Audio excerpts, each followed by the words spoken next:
Very good morning to fellow colleagues, aspiring coaches. It's always good to see that many faces in the crowd who shares the same passion. I'd like to thank Coach SG for this opportunity to present to you and share with you some of my own experience as an athlete, as a coach, and building a business model that allow me to do what I love, which is coaching. Pretty much my whole life has been evolving around swimming, the sport of swimming. And somehow or another, it kind of reached out to other sports. And I think as a coach, you may not only specialize in your sport, but I think you have the ability to reach out to the others. And I think this conference is a great opportunity for coaches of different sports to come together, to share their knowledge, share their expertise, and grow together. The journey started with my father and his own sporting aspiration. So today's storytelling, as Brandon has mentioned, I hope that I can inspire many of the aspiring coaches here to take on the path and take sports as a career choice.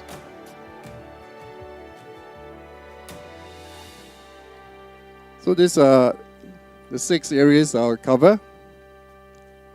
My journey as an athlete, my journey as a coach, and then how I got involved with the business side of it. And I'll share with you the business model that we have built. And then being inclusive and giving back to society. And as you age, wisdom comes with it. I've been through what many of the younger athletes have gone through. Sometimes you can kind of relate to what they're doing now. And with that wisdom, you realize there is a purpose in life and that you want to fulfill that full circle. So living life through sports, and that's my future.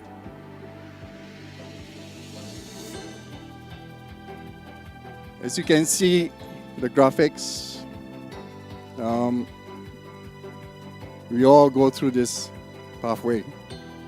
Being a baby, being a toddler, okay, and those who are parents, you understand what you have to go through with your child, the different ages, and the behavior patterns that they present. And those are challenges to you as a coach too. So those of you who have not become parents yet, trust me, your work with the kids will help you to be a better parent.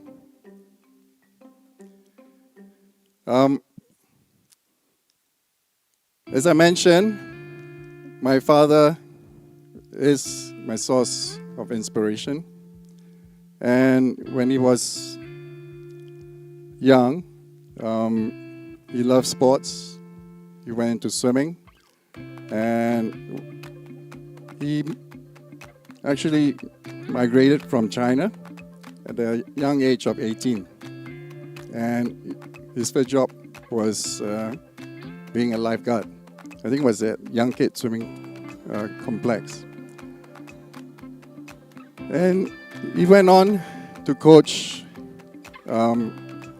many of the young aspiring athletes. And one of the examples was he would actually take on students even if they could not afford to pay. And that's something that has been imprinted in me that when you're providing a service, sometimes circumstances may not actually present itself in a way that it is going to be financially sound. But my dad still continued to provide the service and changed the life of many of these individuals. So I've seen him coach young kids. I've seen him coach older adults on the skill of learning how to swim. And he has taught them the survival skill. And then as we move along, my dad became a pool supervisor at the Farrer Park Swimming Complex. And I believe some of the young gentlemen here was under my father's charge, Bob, Mr. Wong. And I believe he has influenced the people that he worked with over the years. And he went on to teach weight training and to the lifeguards too.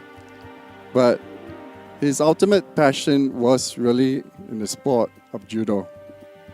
So after work, usually you finish about 5 o'clock, he'll straight away take a bus down to Rocho Canal Road. There's this building called White House, and the judo club was on the, I think, 7th or 8th floor. It's a makeshift sheltered area on the rooftop, and he spent the rest of the evening coaching the judo team. So his dedication, his passion for the sport provided the source of inspiration.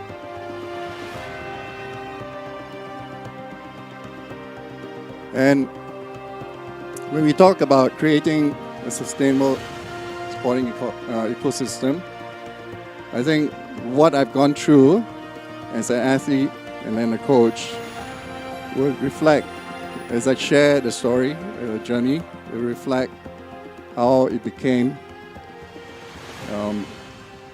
a sporting ecosystem that we can continue for the rest of our life. And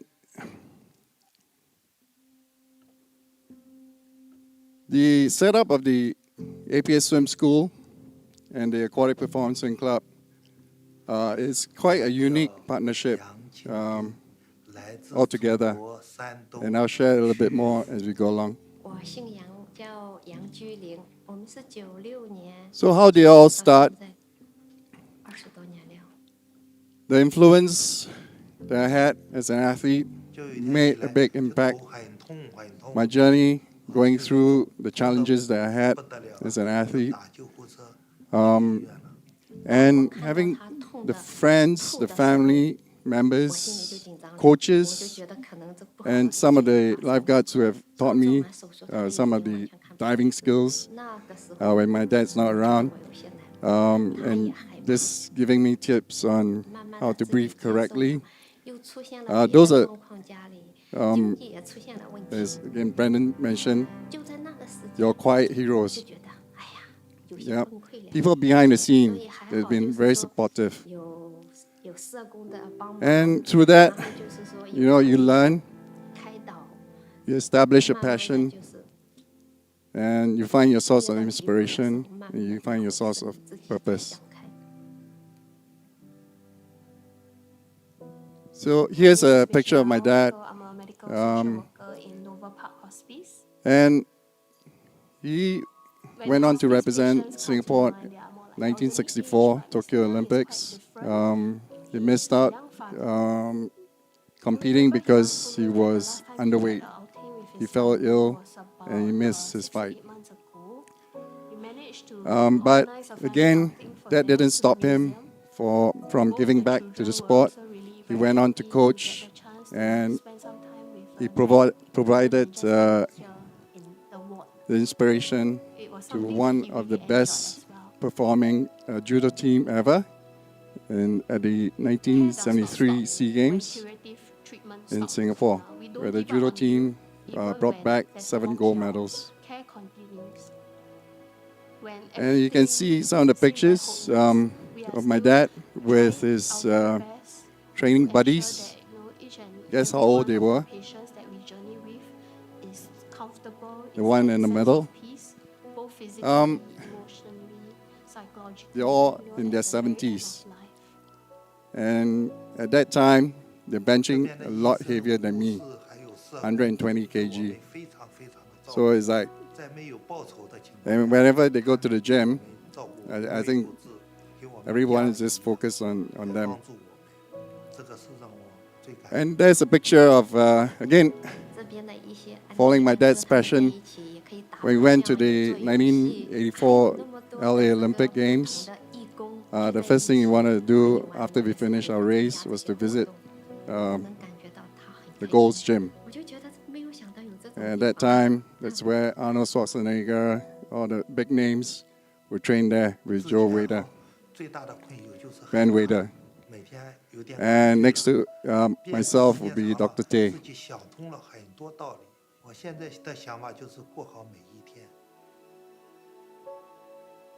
Every moment matters in Dover Park. One thing I have to share with you is during this period of time,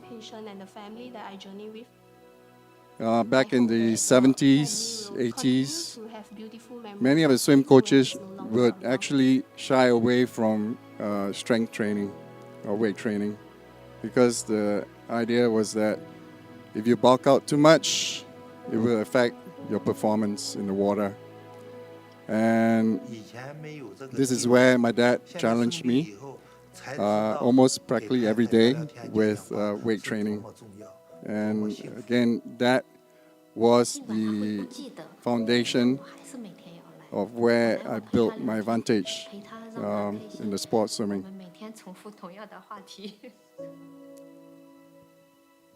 And again, the school that I went through, ACS, always remember this motto, the best is yet to be. And that applies to anybody, okay? I think it's always good to have a motto to live by. And whenever you achieve something, you always remember there's always something that's going to be better. And you're always striving to be better. And here, again, the pictures reflect the people who have inspired me and influenced change.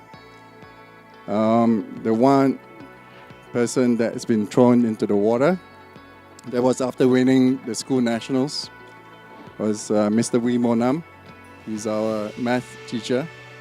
And during those days, you know, the teachers would volunteer their time to be swim coaches. So after school, they'll stay back. They provide extra study lessons, makeup lessons for math or physics. Physics was done by Mr. Len Wei-Ling. And that was the environment that I grew up in, where there was a lot of, I would say, passion and giving back. They don't get paid, mind you. And you can see the teammates I have. One of them, Un Jin Tek, former CEO of Sports Council, and a dear friend. And then Tae Kun Hien, who went on to be a prominent surgeon. And then Hu Ting Chong, he is been very successful as a banker.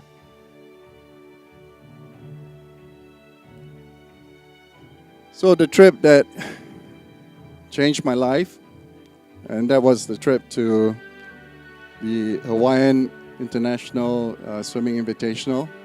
And this was organized by the US government in place of the 1980 Moscow Olympics. for countries that boycotted the games. But that was an opportunity for me, and that was the turning point. So during that meet, only one swimmer and one team manager. If you all remember Mr. Fong Ho Beng, we flew first class, Pan Am. That was my first experience of first class. It's just bigger seats. And I swam 23.22 in the heats, ranked 4th. Mind you, I'm just coming into a swimming scene, an international swimming scene, still pretty raw.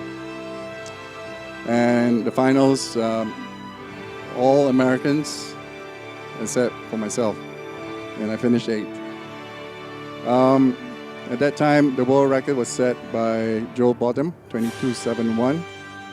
And at the age of 17, I was already the fastest swimmer in Asia. I didn't know all this. I didn't know I was the fastest swimmer in Asia. The only thing that I went to Hawaii was to just race. And I love the 50s. You ask me to race 100, I'll struggle. So the other swimmers from Asia, you got swimmers from Japan and China. They were ranging about 24, 25 at that time. And from that trip, Phil Hansel offered the full scholarship to attend University of Houston. And again, I didn't know what that meant, but my dad told me, you must take the trip to Houston. And honestly, I didn't realize it was quite difficult to get air tickets because my dad doesn't earn very much. So again, to buy the air ticket, I think he actually got friends to support it and sponsor the tickets. So my experience in Houston gave me a different perspective altogether. And this man, this gentleman, took the chance on me. And being probably the only Asian in the team, probably he's taking a huge risk because there are not many Asians in U.S.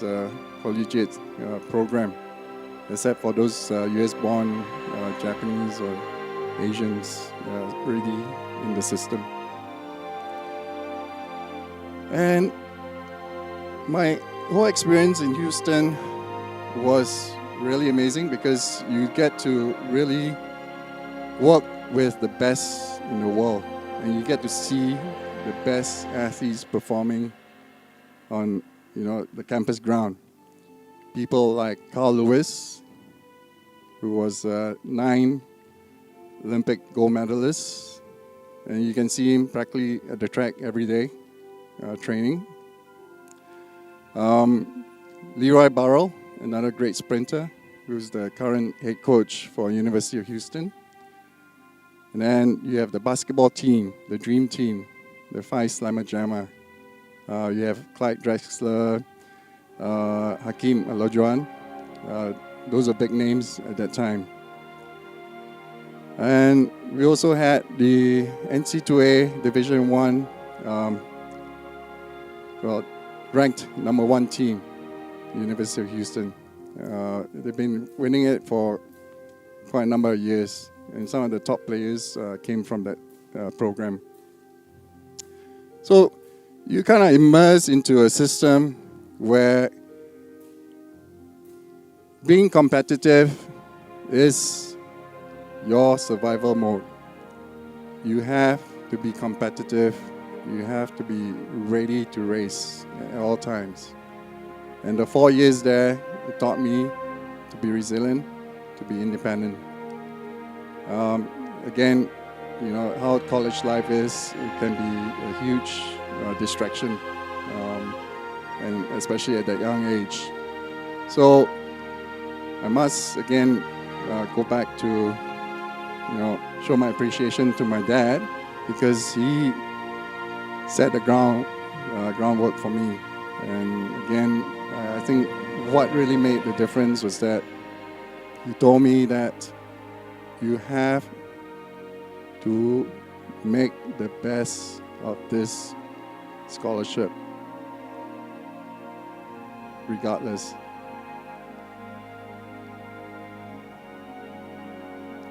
So, being in this environment, you work with quite a diverse team.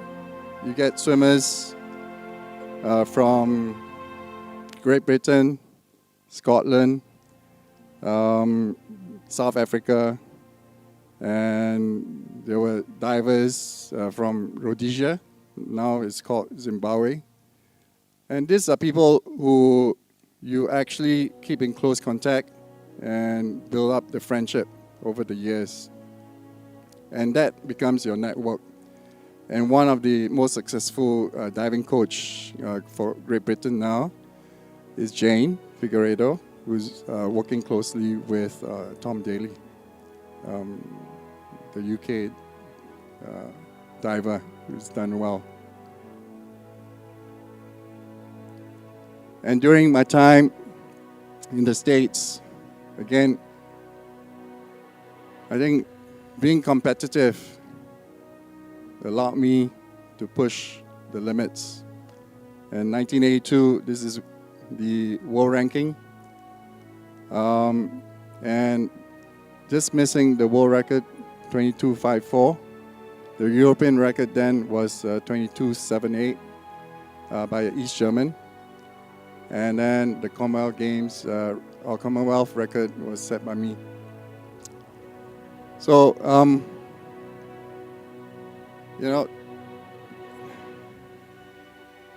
I think my 4 years there, we've seen huge progress and many breakthroughs. And this was 1982 Asian Games after the Commonwealth Games that I swam in and almost got a medal. So again, in Asia,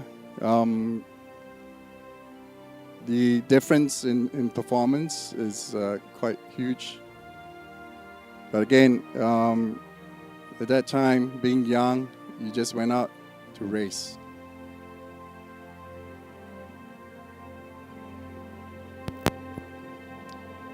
And here, I just quickly show you a clip of the experience of competing with some of the best in the world. His time set 1981. Chuck Samuels, please tell us our lane assignment.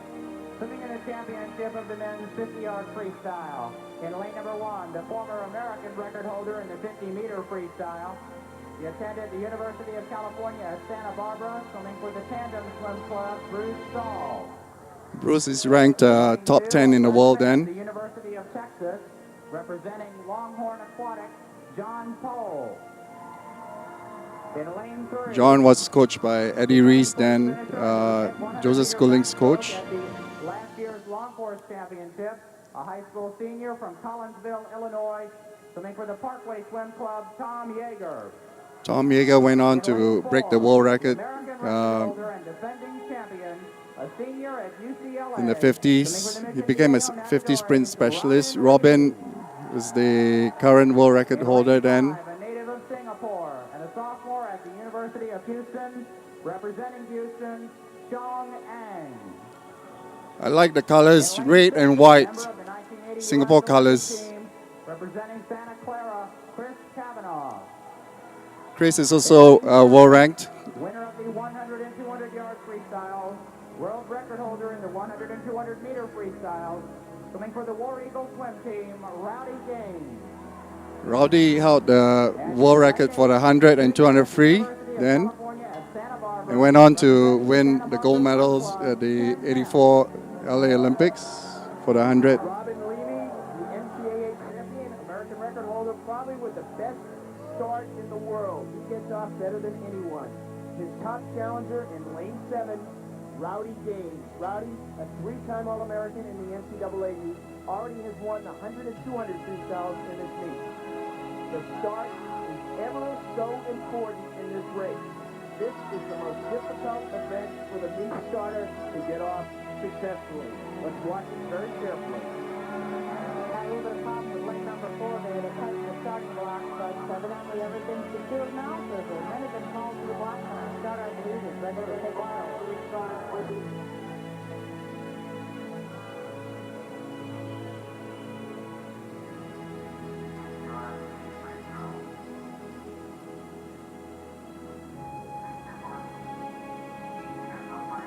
Lane 3, 6, and 7 all went in the water. Those days you're allowed 2 false starts. 50 freestyle going into trials, a lot of false starts. Rowdy Means winning that. And Tom Yeager is well known to actually false start to create a distraction. Is now in the driver's seat. Robin Leamy has an excellent start. The starter in a championship final will be very reluctant to have them come back up for fear someone will go in a second time and be DQ'd. As you look at some of the field, including Leamy. Rowdy Gaines went on to do NBC's Olympic commentary for swimming. Yeah. Leamy is right now in great shape.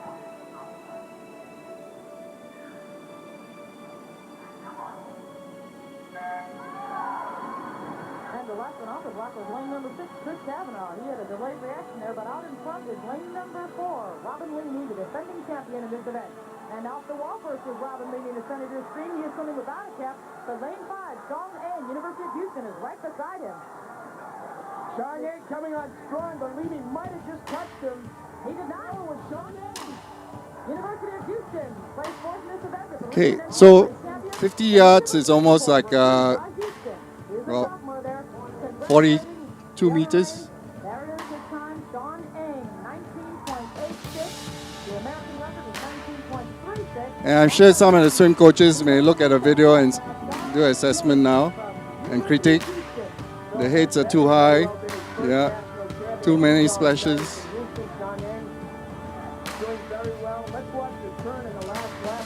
Leamy got a great start. He turned good, but the whole second lap is Chang as he comes off extremely strong in the turn. He's got a good turn too. And look at Chang just muscling way in the middle of the pool. Coming up strong. Chang So as you hear the commentary, muscle his way. And this goes back to my dad providing the foundation of building up my strength.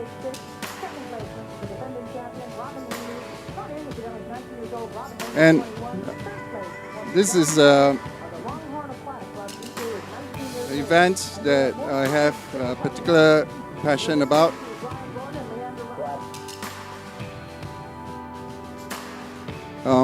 50 meters freestyle, if you look at how it has evolved, it's just amazing.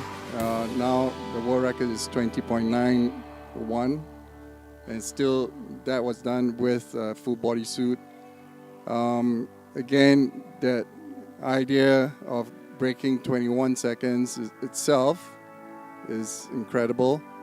And going back to Kipoche under 2-hour run, that is again amazing. So I think here again, as you look back, I think humans tend to limit themselves until someone breaks it. And I think that's the beauty of setting records. It is meant to be broken. I think how it's going to be broken, I think it requires teamwork and people coming together, and like that marathon race going under 2 hours.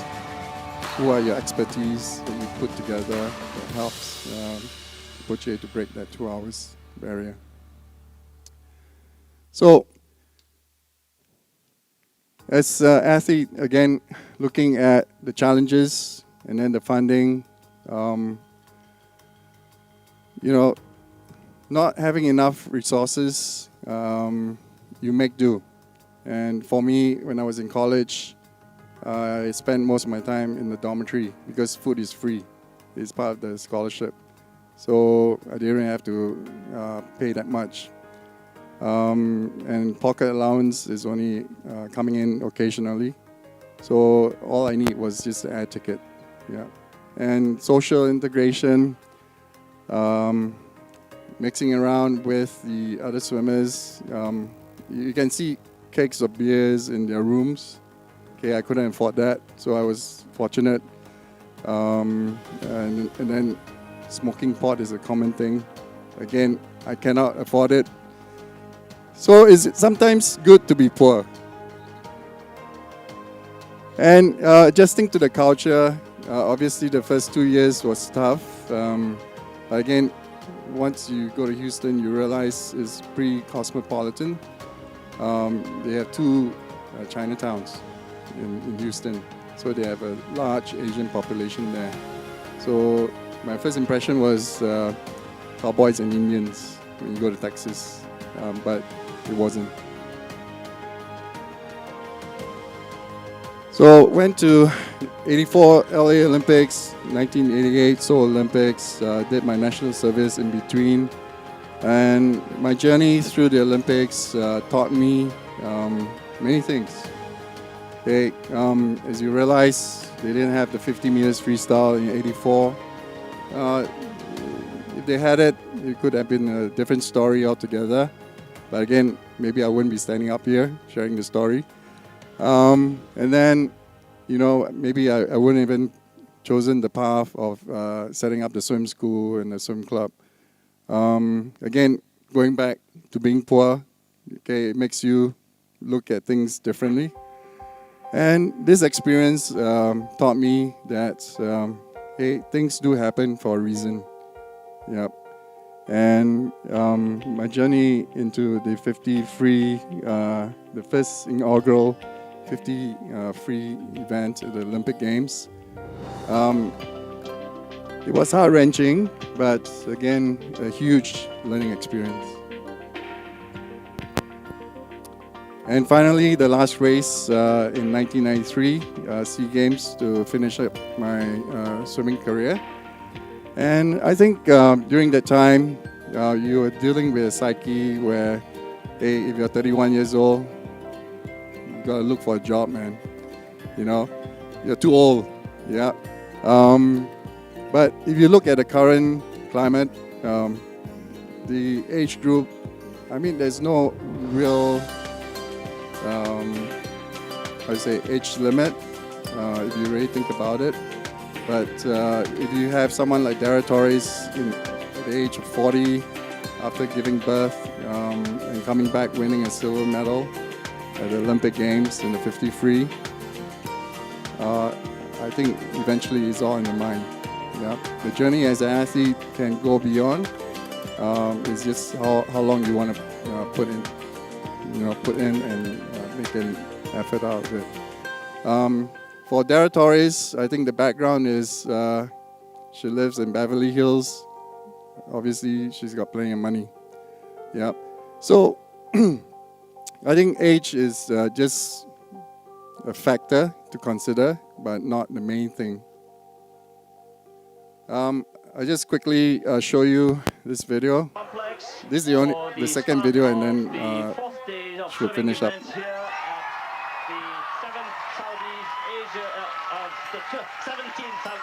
So my first Southeast Asian Games was in KL, 1977.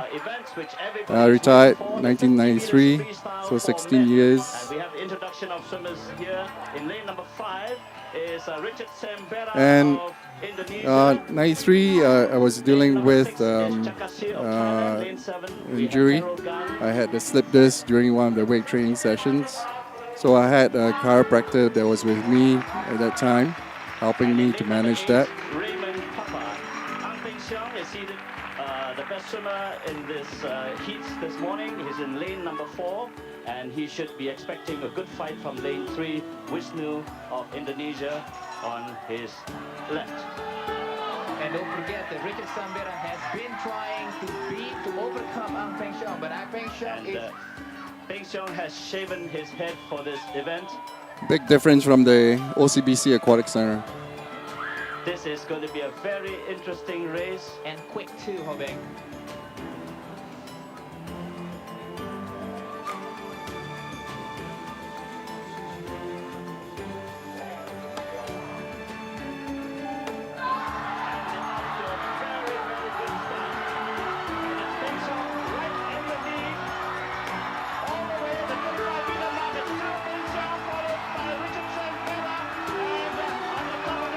once you realize I had a good lead, and then somewhere at about 40 meters, my back kind of gave way.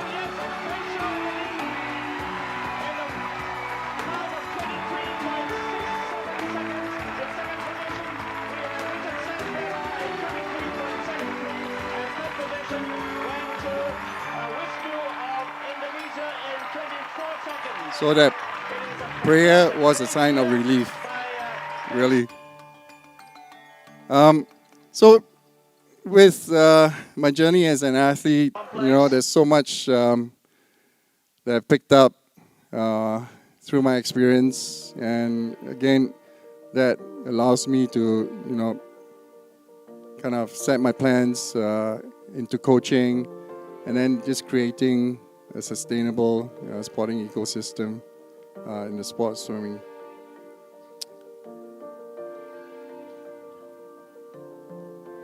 And here, the influence that I got, I did some research.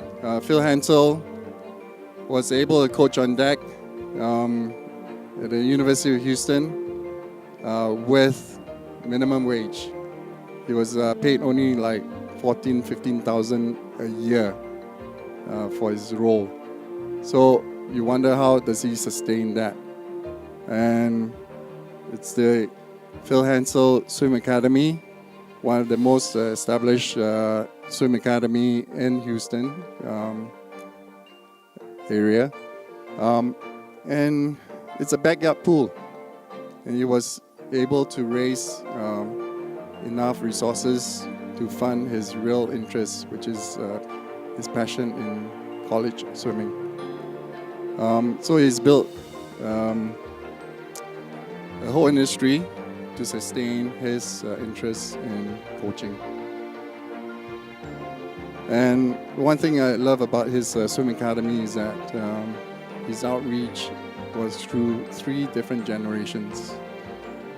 That is amazing on its own. But I think when he passed on, that swimming academy also kind of went with him, because I think that's the other part of the ecosystem which I probably would want to continue the legacy if I'm not even around. And I think that is important in how we plan succession. And, signing up, being a member of the American Swim Coaches Association, plenty of resources there, National Swim School Association, and now it's called the U.S. Swim School Association, where all the private operators come together and share ideas. Again, I think that's the beauty of being in the States. You have that network of people, like-minded people, willing to share and to help each other to be better. And I went on to visit the International Swim School in Japan, one of the first swim school operator in Japan that I've seen. And they were very systematic in how they run their programs. And then again, signing up to be a member of the Australian Swim Teachers and Coaches Association.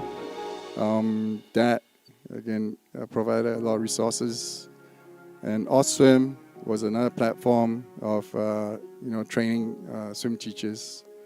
So as you kind of venture into building up a sporting ecosystem, you need to do your research, you need to do your planning before you take on the challenge. And here with the swim school, we cover different aspects. We have the Learn to Swim, we have artistic swimming, we bring them to an age group level, and then those who are talent ID, they'll go on to the national program. Likewise with diving and special needs. Diving is quite interesting. We only got a trampoline and 1 meter diving platform. But it's good enough to build a base for the supply chain to the national program. And we have actually quite a few divers who went on to represent the country and did well. So keywords: confident, competent, and complete. We have to have a system that is confident of delivering. Parents will expect that. Being competent, again, you need to equip yourself with knowledge. You're networking with the industry practitioners and keeping updated. And then just having a complete, wholesome approach to teaching the kids how to be water safe. And our values are stated there. We treasure those values. We work with integrity, pride, passion, and professionalism. So as you set up your, system, there must be something that you fall back on in terms of your guiding principles. And then here again, the swim school was a business. Swim school is a business entity.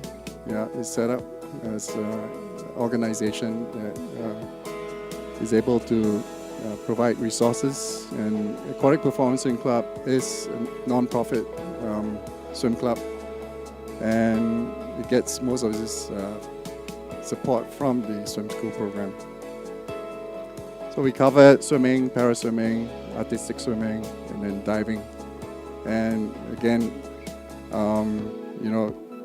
especially when you have your wife working with you, it is a challenge because every day we have to ask ourselves, why do we do this? Having the swim club, just give you a rough figure. Okay, hiring of coaches. If you go into pool rental and all that, it does cost a lot, and easily $500,000 a year just to operate a swim club.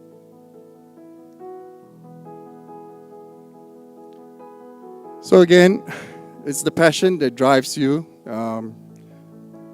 for a positive outcome. And here again, I always like to borrow this phrase from Forbes Carlyle, the legendary swim coach. We are not here to create champions, but an environment where champions are inevitable. Yeah. So the emphasis is really on the environment. And again, when you put that emphasis on the environment, I think it creates a healthy pathway for the coaches, for the swimmers, for the parents. There's some horror stories I can share with you about how some parents who come into the program and expect the world magic to happen. And I'm sure many of you coaches have that experience too. But again, when we have guiding principles in our philosophy, I think it is very easy to share and kind of use that as your, again, guiding principles to educate parents, the swimmers.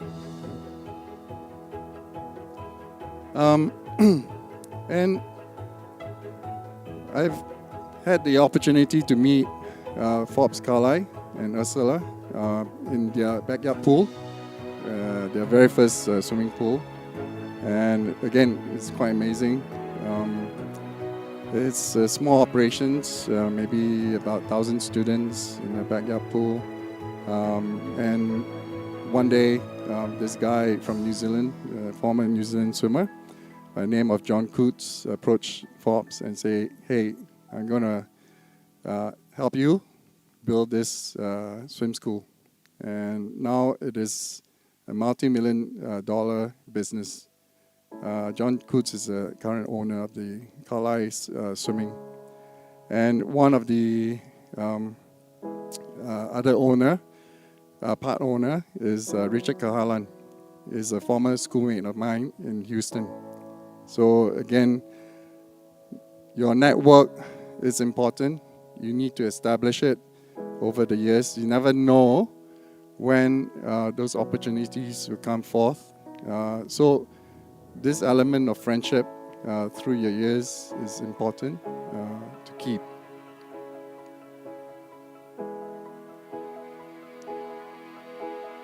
So again, just highlighting the business entity and the non-profit. This itself is an ecosystem, and career in sports. Again, you are creating opportunities for swim teachers, for coaches to be part of a sporting ecosystem. And then you got your admin, your sports staff, trainers, people who are in the strength conditioning, biomechanics. They all have a role to play. Nutritionists. So as you can see at the bottom, those are some of the areas that you kind of reach out to. Again, what you teach, it is a survival skill. I think every parent wants their kid to be water safe. So I think that is the foremost important of our existence. Working with communities, and then you're talking about national pride. Okay, you're involved with their childhood, when they're teenagers, and then when they grow up into being an adult. You all have a role to play, and especially coaches who spend more than 20 hours a week with the swimmers. Your influence is huge. So I think that we have to understand and play a positive role. And here I'd like to kind of evolve into this, how we got into para-swimming, probably after this. I want to put this up because I was part of this committee back in year 2001, where Goh Chok Tong, former Prime Minister, initiated this committee of Sporting Singapore. And it was pretty intense dialogue session with stakeholders and coming up with the 40 recommendations. And, I think that was really the beginning of our sporting culture. And I think we've come really that far and at an amazing pace. Now with the sports school, with the new sports hub, and with Coach SG being established, we didn't have all those back then. Coaches were just coaches, and everyone was just pretty much doing their own thing. And now, things are falling in place. So again, just going back to that. And Abdullah Tamugi was the Minister for Community Development and Sports. I like the title sports under the ministry's title. And again, that was the turning point for us. I think we all agree that sports is a nation-building tool and brings people together. And I think here again, the impact that the coaches have on the community is huge. So there are three pillars. You're talking about sports excellence, sports for all, sports industry. I think previously the emphasis has been pretty much on sports participation, and it went on to high performance, and I think a huge area that's still yet to be tapped is the sports industry, and I think we have that potential to grow that in Singapore.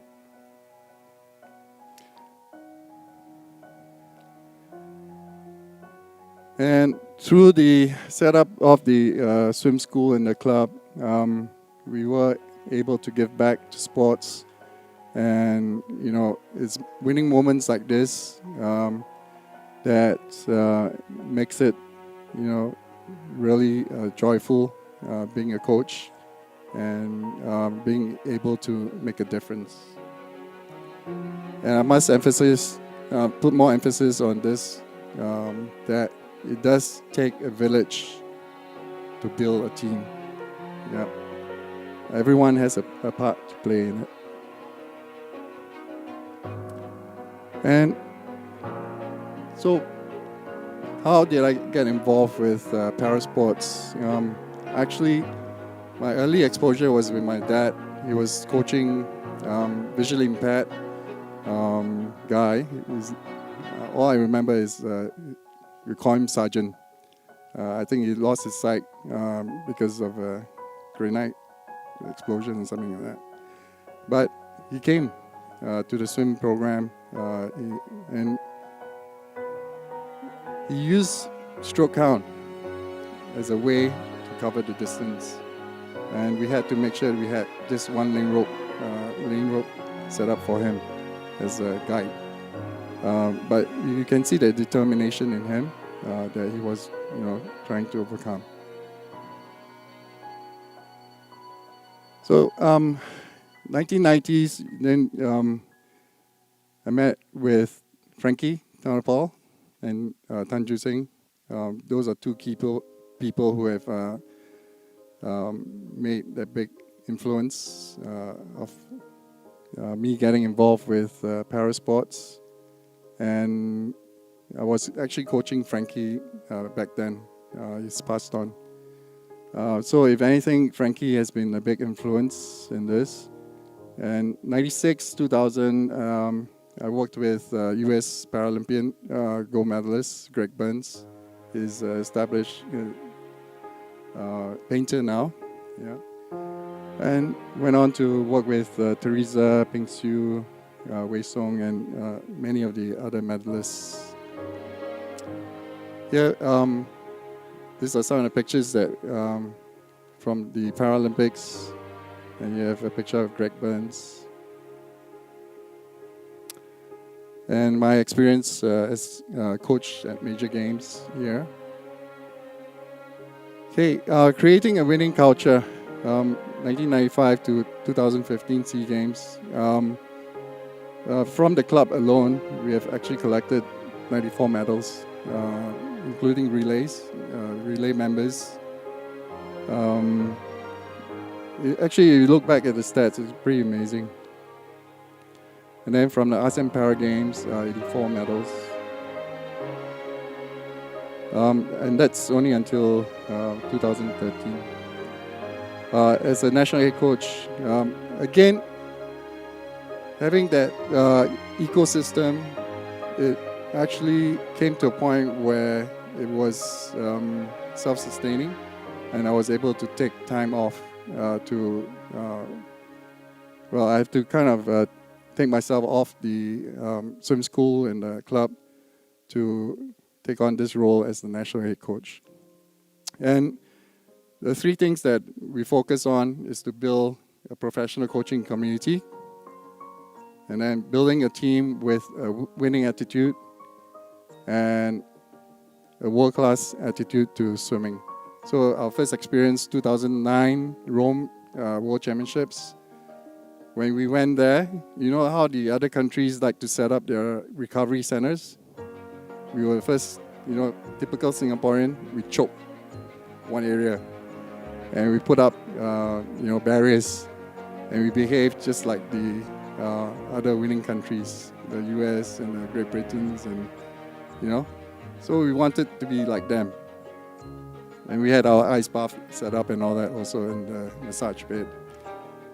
So this, the people who have been impactful and been really an inspiration to me, Bill Swittenham, Roger Fitzgerald, Dr. Taizuki, and then Dr. Comac. And obviously with, the Sports Institute, Sports Medicine support team, they've been tremendous help. Or this picture of Joseph Schooling being carried by Dr. Comac, 2012.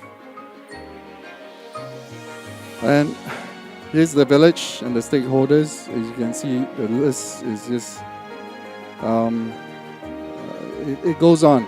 Okay, somehow or another, your outreach is just going to be huge. And everyone has a part to play. In SSA, we have 36 affiliates. Okay, if you really look at it, there are maybe about 11 active clubs with good programs. So imagine if in Singapore you have 30, 40,000 babies born a year. Okay, give it over 5 years. That's 100,000. Okay, 200,000 babies or infants that you have to deal with, kids who you have to deal with. And you have to create programs that would teach them how to be water safe. Those numbers are huge.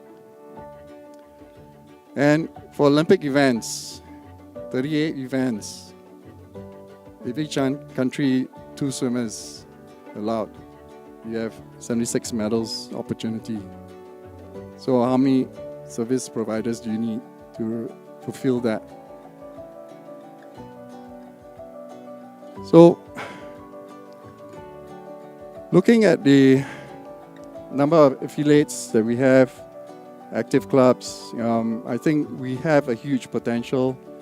I think if you look at the 11 clubs, easily, we're looking at $10 to $20 million that have been invested into coaches, into pool rental, into equipment, into travels, and so forth.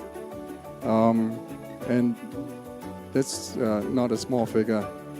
And if you can imagine the numbers again of children that you have to develop programs to make sure they're water safe, it can actually go up even further. And this is not including external operators who are not affiliated to Singapore Swimming. So if you include the external operators in condominiums and all that, you have to really look at what your potential is.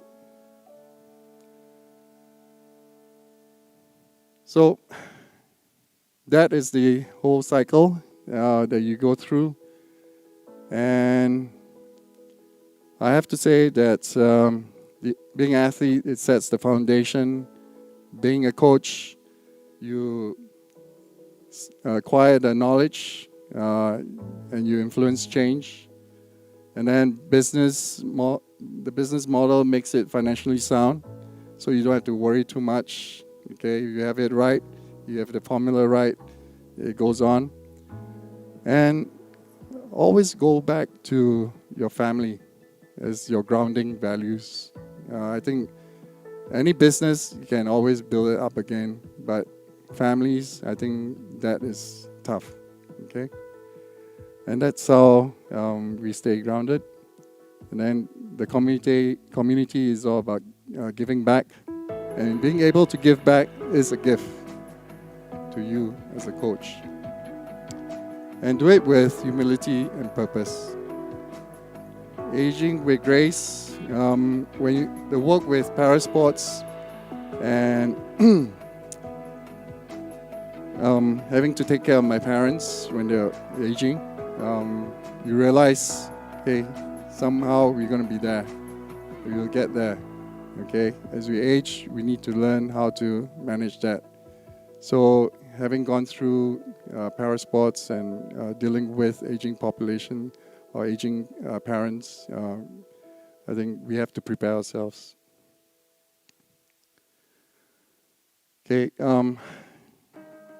so this is just a picture to remind me of, what are my grounding values. Okay, so the future, multiplier with partnership. And I think here again, Sports SG can play a big role in this, in engaging with the stakeholders and building up a vibrant sporting industry. Success with diversity and inclusiveness. So when you run the program, be inclusive, of bringing in para athletes into your program. You'll be amazed about how you can learn from each other, the challenges they face and how they overcome it. Those are very important values that we grow up as a coach. Multi-million dollar aquatic industry. Very good example, the Japanese model. One school operator, 30 swim schools, and each center maybe about 2,500 to 3,000 students. So look at those numbers. And they have 2 high-performance centers. They just built a 50-meter high-performance center in Tokyo.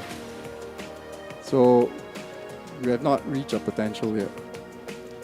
And then likewise with US models and Australian models, they've been evolving and becoming very successful.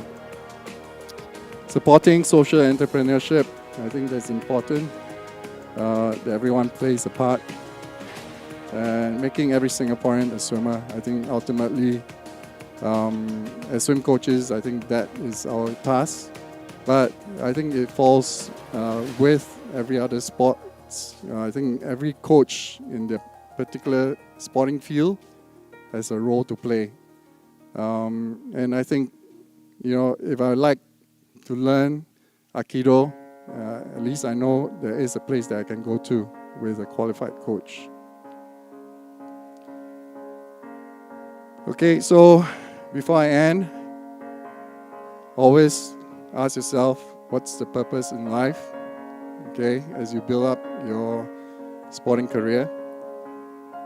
As you can see here, Charlie Brown saying, we only live once, Snoopy. He says, wrong. We only die once. We live every day. So live every day.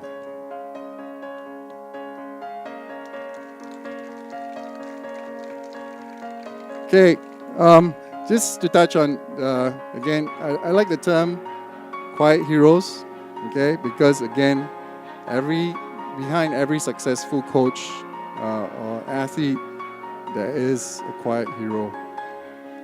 There's always someone else that's supporting you.